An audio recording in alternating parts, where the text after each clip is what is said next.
Chers amis, chers internautes, chers auditeurs, nous sommes très contents de venir aujourd'hui encore à vous présenter la parole de Dieu. Nous allons présenter un sujet encore prophétique, c'est notre 20e sujet à présenter et qui s'appelle « Qui est l'Antéchrist ?» Il y a beaucoup de théories dans le monde actuel pour présenter la forme de l'antéchrist depuis les années 70, depuis la Première et Deuxième Guerre mondiale, encore à cause de la mort des jeunes. Et non seulement la mort des jeunes, mais pendant le temps avec la grippe espagnole, il y a beaucoup de gens qui croient parler à leur famille, à leurs enfants, à leur père, à leur mère, pour leur avoir passé quelque chose. L'Antéchrist, nous allons nous baser sur Daniel chapitre 7 pour en parler. Dieu donna à Daniel un songe qui révéla des événements qui devaient avoir lieu sur une période de plusieurs siècles. Au-delà de son époque, dans Daniel 7, Dieu dépeint sous des symboles appropriés l'apparition et la chute des nations depuis l'époque de Daniel jusqu'à l'apparition de l'Antéchrist. N'importe quel étudiant de la prophétie de la Bible s'intéresse au sujet de l'apparition et le travail de la puissance de l'Antéchrist.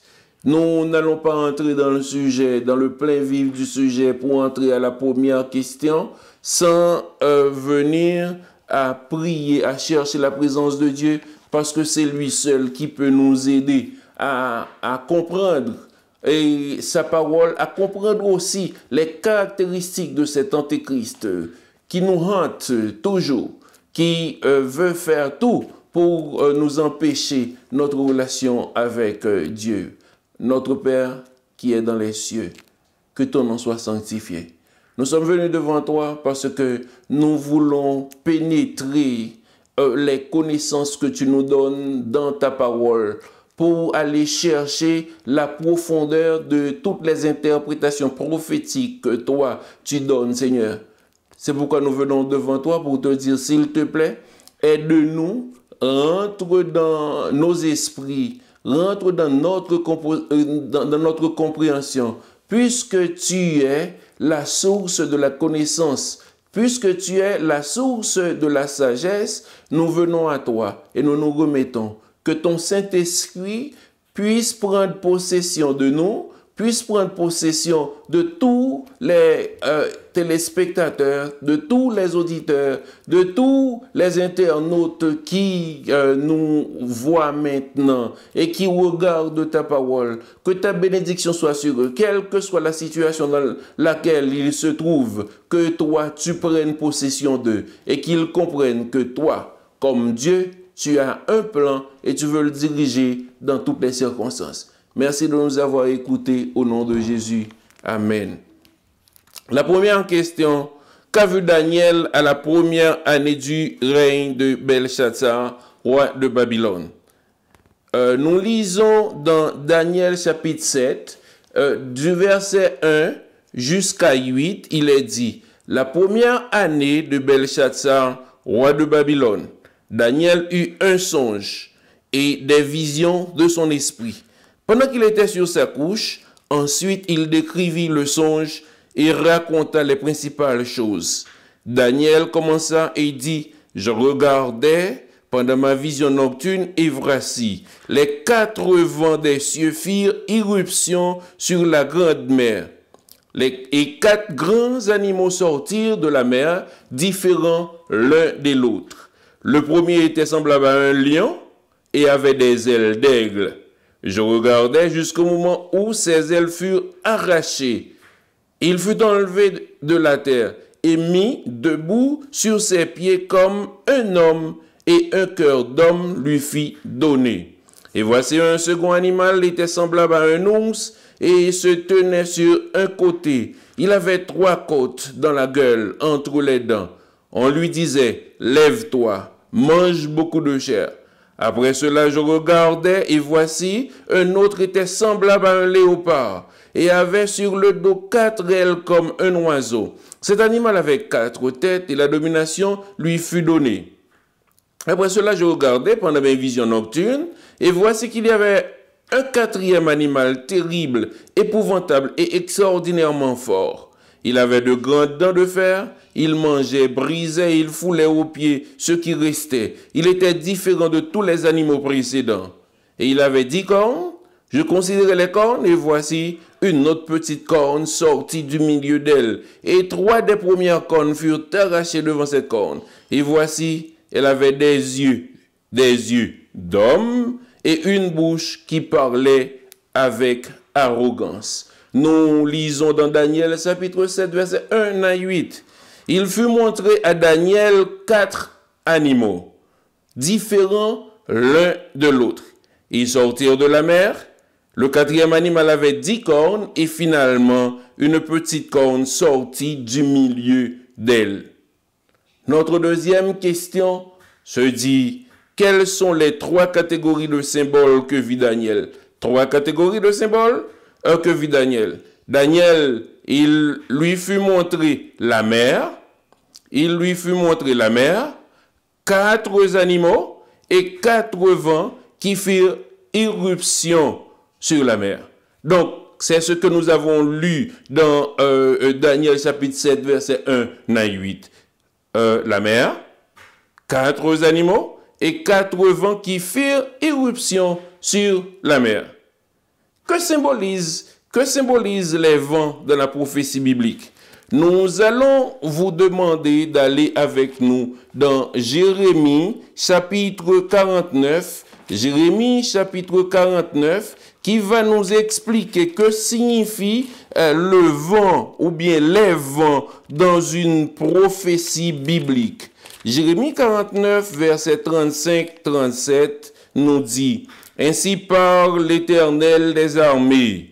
Voici, je vais briser l'arc d'Élam, sa principale force. Je ferai venir sur Élam 4 vents des 4 extrémités du ciel. Je les disperserai, car par tous ces vents, et il n'y aura pas une nation où n'arrivent des fugitifs d'Élam.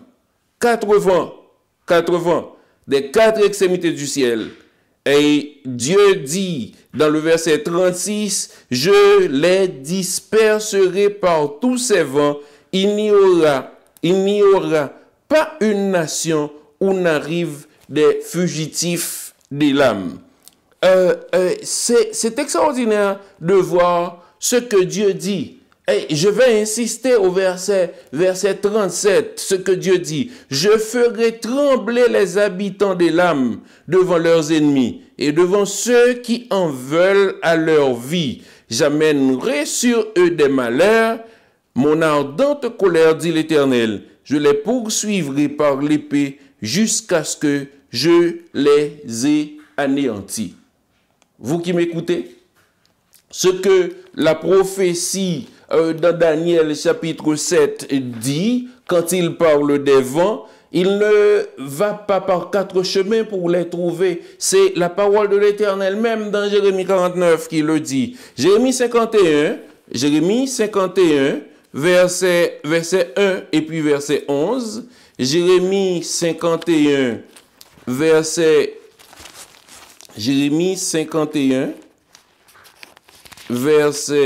1 et puis verset 11.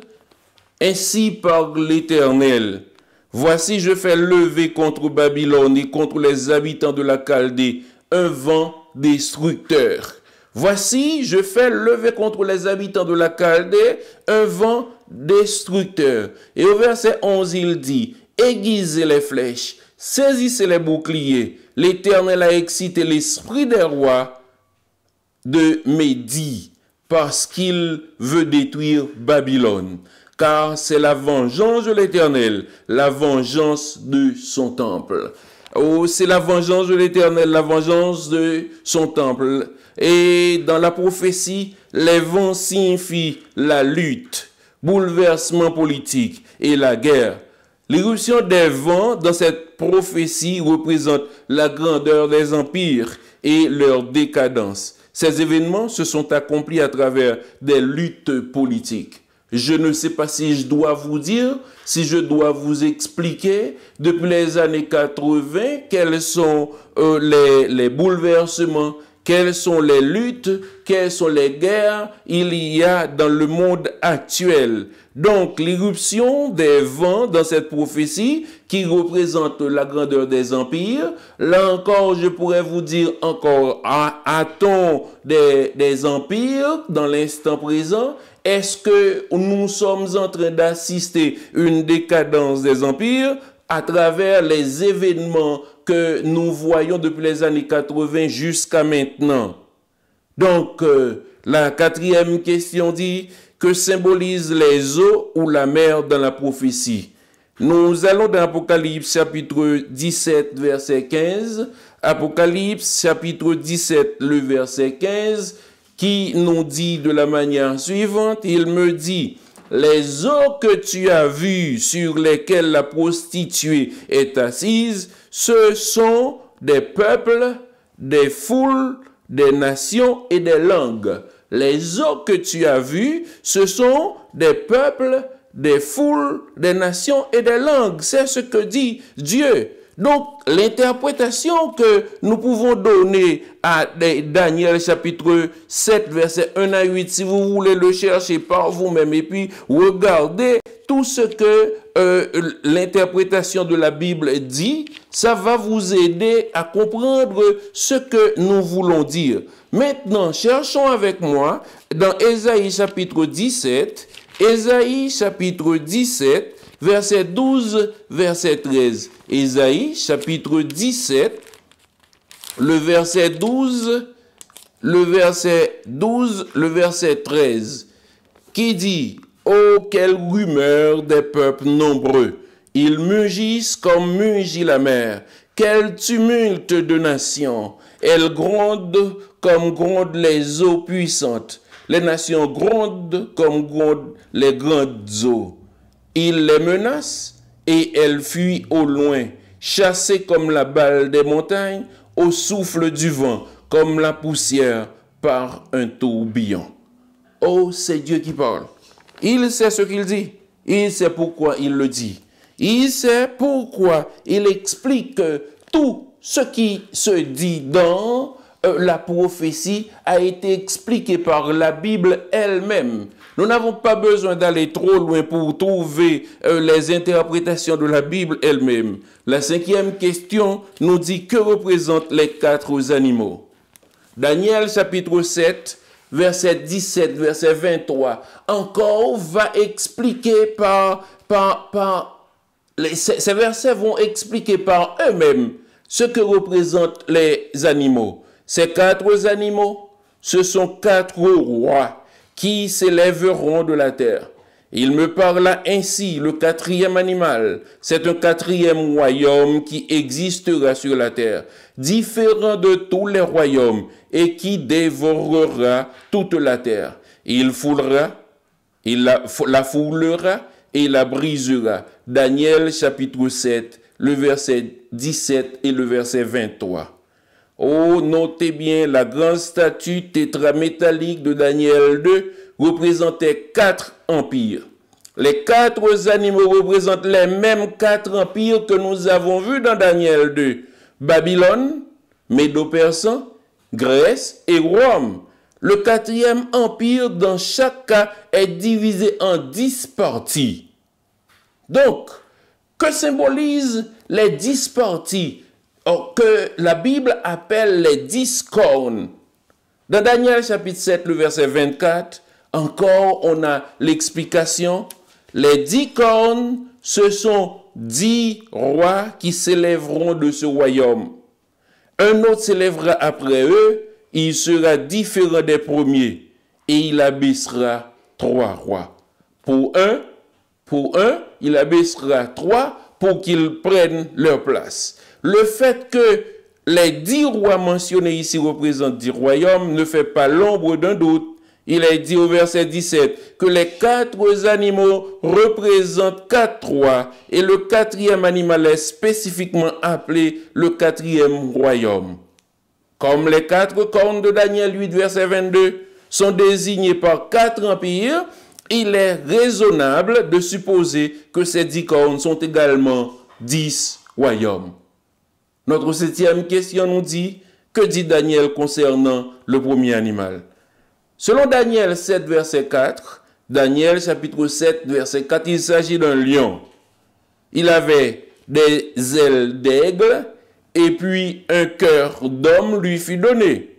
Les ailes d'aigle représentent les rapides conquêtes de Babylone, dans Deutéronome chapitre 28, le verset 49.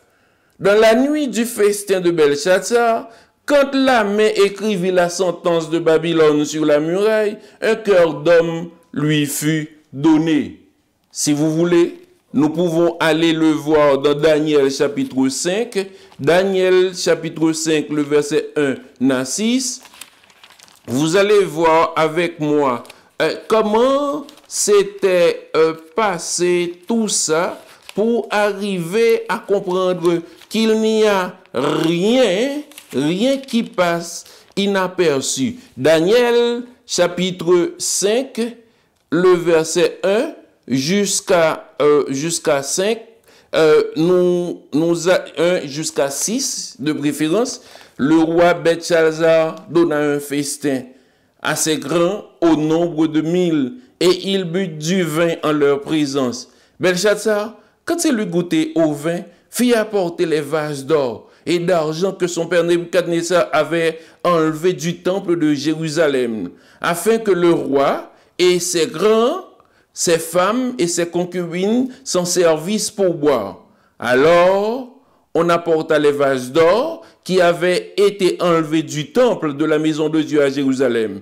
Et le roi et ses grands, ses femmes et ses concubines s'en servirent pour boire. Ils burent du vin et ils louèrent leur Dieu d'or, d'argent, d'airain, de fer, de bois et de pierre. En ce moment apparurent les doigts d'une main d'homme et ils écrivirent en face du chandelier sur la chaux de la muraille du palais royal. Le roi vit cette extrémité de main qui écrivait. Alors le roi changea de couleur et ses pensées le troublèrent. Les jointures de ses reins se relâchèrent et ses genoux se heurtèrent l'un contre l'autre. Le roi cria avec force qu'on fit venir les astrologues, les chaldéens et les devins. Et le roi prit la parole et dit aux sages de Babylone, « Quiconque lira cette écriture et m'en donnera l'explication sera revêtu de pourpre, portera un collier d'or à son cou et aura la 3e place dans le gouvernement du royaume. » Le roi était troublé. Il ne savait pas que faire parce qu'il a vu une main qui est sortie de nulle part pour lui, pour écrire parce qu'ils utilisaient les ustensiles du temple de Dieu avec ses grands, ses femmes et ses concubines. Que dit l'ours? Dans Daniel chapitre 7, le verset 5, l'ours est représenté avec 3 côtes dans sa gueule. Elle symbolise la conquête que les Mèdes et les Perses de Babylone, la Lydie et l'Égypte. C'est ce que représentent les 3 côtes qu'il y avait dans la gueule de l'ours. 9e question. Que dit le prophète concernant le 3e animal? Il précise dans Daniel chapitre 7, le verset 6, qu'il ressemblait à un léopard. Ces 4 ailes représentent une célérité de mouvement unique, sans précédent. Au point de vue historique, cela correspond à l'Empire grec. Les 4 têtes sont les 4 divisions de l'Empire grec. Après la mort d'Alexandre, parmi les 4 généraux en chef, on comptait Cassandre, Lysimaque, Ptolémée et Séleucus. Sont les 4 grandes divisions qu'il y avait. C'est encore ce que dit Dieu dans Daniel chapitre 7, le verset 6. Oui, ces 4 il ressemblait à un léopard, mais ce léopard avait 4 ailes qui représentent une célérité de mouvement unique. Cassandre, Lysimaque, Ptolémée et Séleucus. 10e question. Quelle description donne-t-on du 4e animal? Cet animal est décrit dans Daniel chapitre 7, le verset 7, comme étant épouvantable et extraordinairement fort. Il avait des dents de fer. Cet animal avait des cornes représentant à l'instar des 10 orteils de la statue de Daniel 2.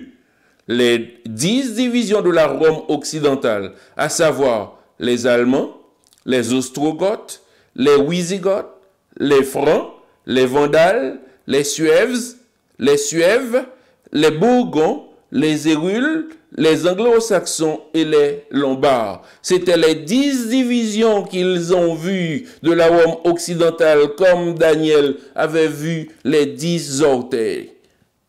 À la 11e question, qu'est-ce qui sortit du milieu des nations de l'Europe? Dans Daniel chapitre 7, le verset 8 et puis le verset 24, il dit: la puissance de la petite corne sortit du milieu d'elle, et elle avait des yeux comme des yeux d'homme, et une bouche qui parlait avec arrogance. Cela dépeint la montée de la papauté, comme les Hérules, les Ostrogoths, les Vandales s'étaient opposés à l'enseignement et aux prétentions de la hiérarchie papale, ils furent déracinés. La petite corne devait être différente des 10 cornes mentionnées. Elle devait être un pouvoir religieux agissant spécialement dans le domaine de la religion, aussi bien que dans les affaires politiques.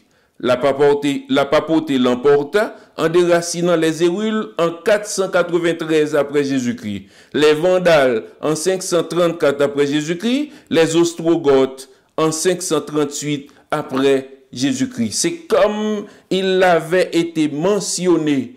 Il avait été mentionné, une petite corne qui arrive et qui arrache les autres cornes et qui en a pris place.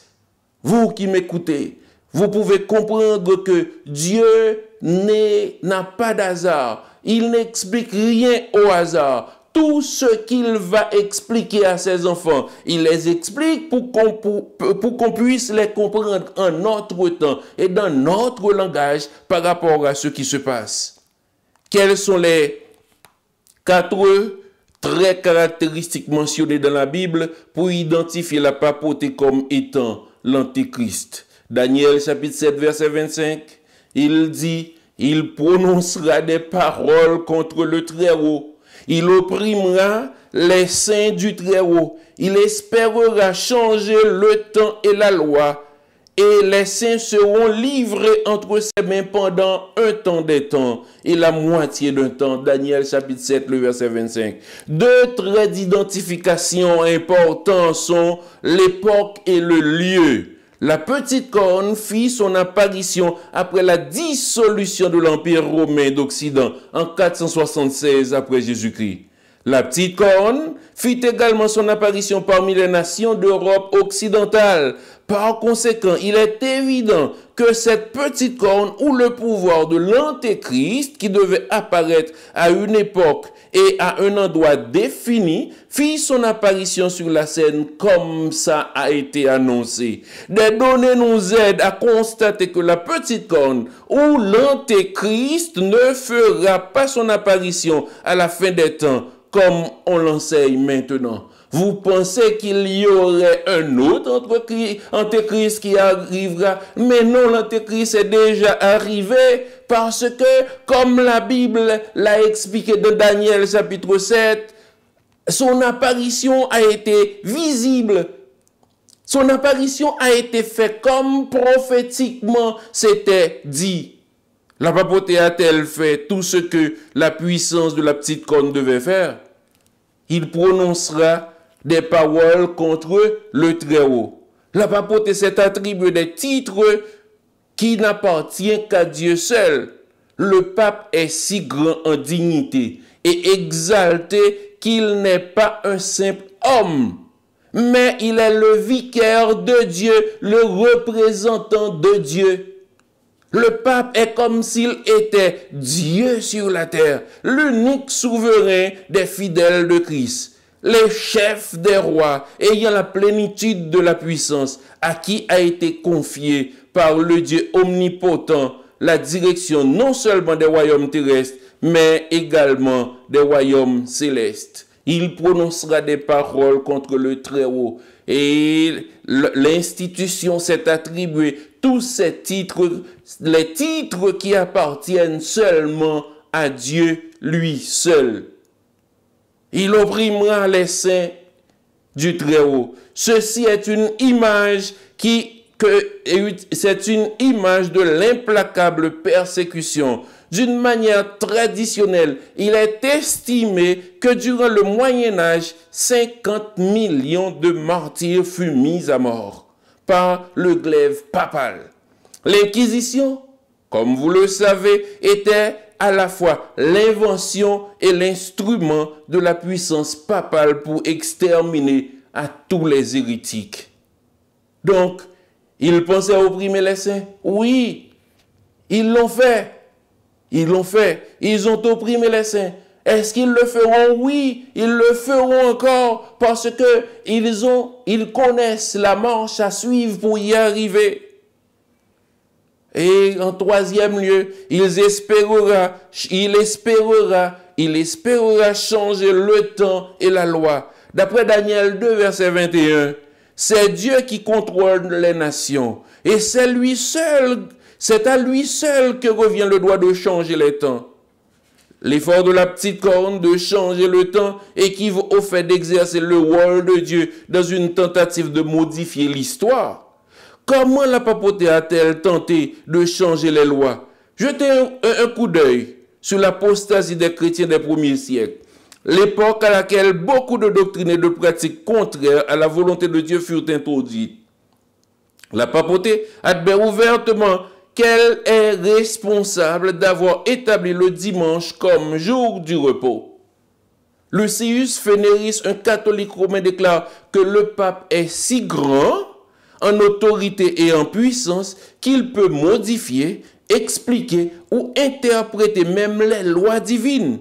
Dans presque n'importe quel catéchisme catholique, le deuxième commandement est entièrement éliminé. Le 10e est partagé en deux et le 4e est remplacé.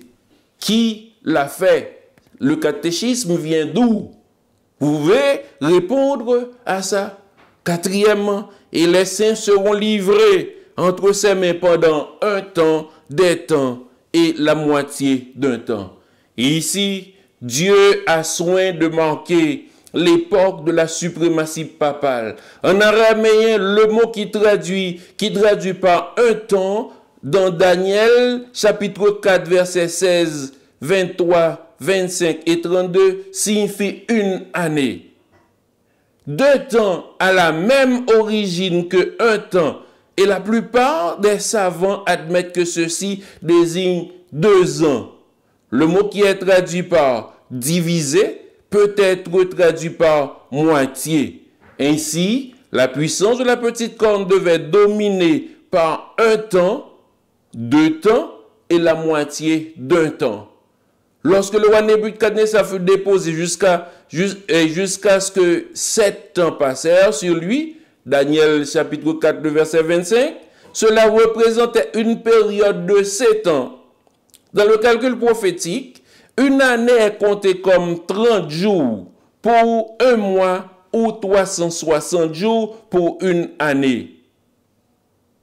Dans le calcul prophétique, une année est comptée comme 30 jours pour un mois ou 360 jours pour une année. Par conséquent, 3 temps et demi serait 1260 jours. Dans Apocalypse chapitre 12, verset 14, il est dit que l'Église de Dieu doit être persécutée pendant un temps, des temps et la moitié d'un temps. Dans Apocalypse 12, verset 6, Dieu explique que cela correspond à 1260 jours. La règle pour l'interprétation du temps prophétique est un jour est égal à une année. Ézéchiel chapitre 4, versets 4 à 6. La période de la suprématie papale débute en 538 après Jésus-Christ, quand les Ostrogoths, le dernier des trois pouvoirs opposants, fut déraciné. La fin de 1260 jours devait être en 1798. Que se passe-t-il à cette époque? Napoléon fut chargé d'emprisonner le pape en 1797. Il refusa. Le 10 février de l'année 1798, l'armée française, sous la conduite de Berthier, pénétra à Rome et fit le pape prisonnier. Par conséquent, comme la papauté a prononcé des paroles arrogantes contre Dieu, persécuté et mis à mort les saints, changé la sainte loi de Dieu et fut une puissance dominante pendant 1260 ans, comme annoncé, elle est sans nul doute, je le dis, elle est sans nul doute la petite corne, puissance à laquelle la prophétie fait allusion. Cette prophétie ne parle pas contre les individus, on ne parle pas de personne, mais nous devrions toujours nous souvenir qu'il y a pas mal d'aimables personnes dans cette communion qui aiment le Seigneur, mais elles parlent concernant le système et ses actions. Oh, si vous voulez, on peut retourner encore dans Daniel chapitre 7 avec moi, s'il vous plaît. On va aller dans Daniel chapitre 7, verset 9 et puis verset 10. Je regardais pendant que l'on plaçait des trônes et l'ancien des jours s'assit. Son vêtement était blanc comme la neige et les cheveux de sa tête étaient comme la laine pure. Son trône était comme des flammes de feu et les roues comme un feu ardent.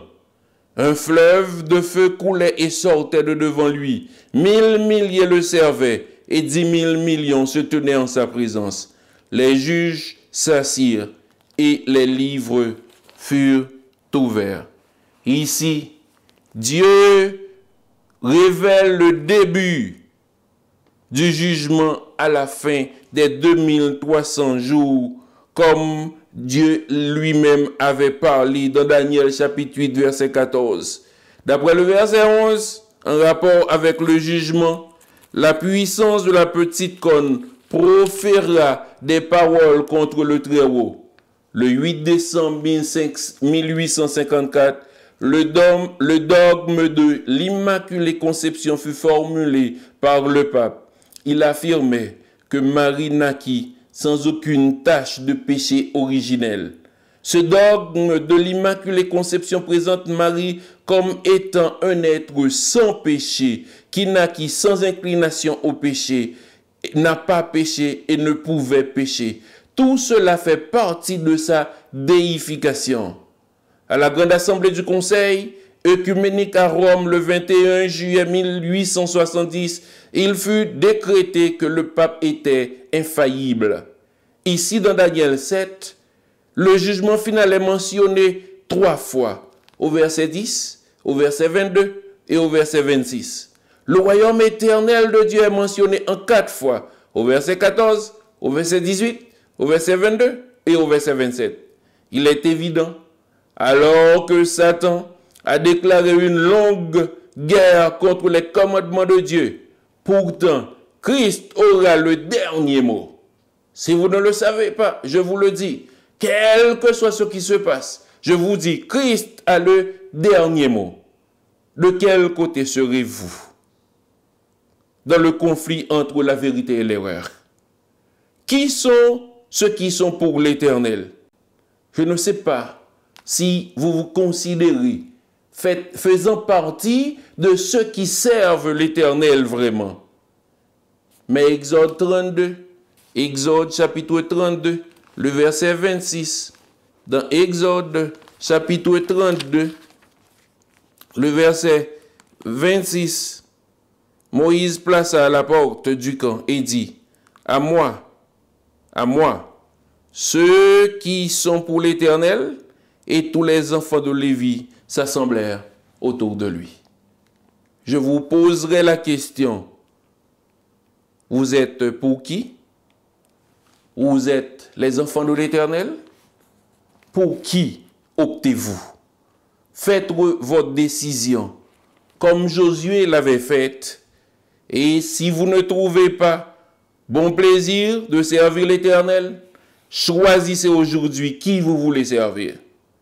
Ou les dieux que servaient vos pères au-delà du fleuve, parce que vos pères vous ont laissé une tradition, ou les dieux des Amoréens dans le pays dans lequel vous habitez, parce que vous dites maintenant c'est la science, maintenant c'est le développement de la science, à quoi cela va vous arriver, va vous donner, à quoi cela va arriver pour vous.